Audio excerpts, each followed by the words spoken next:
Ringlung mi le suan ka I dong thiam him ha min shuai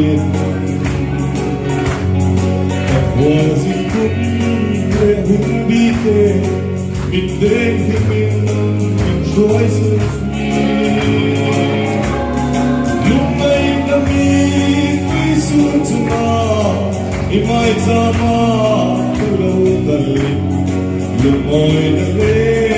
dam ta min te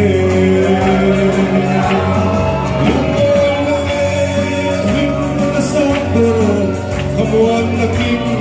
katsan dampu Kagero kwe nakalsaning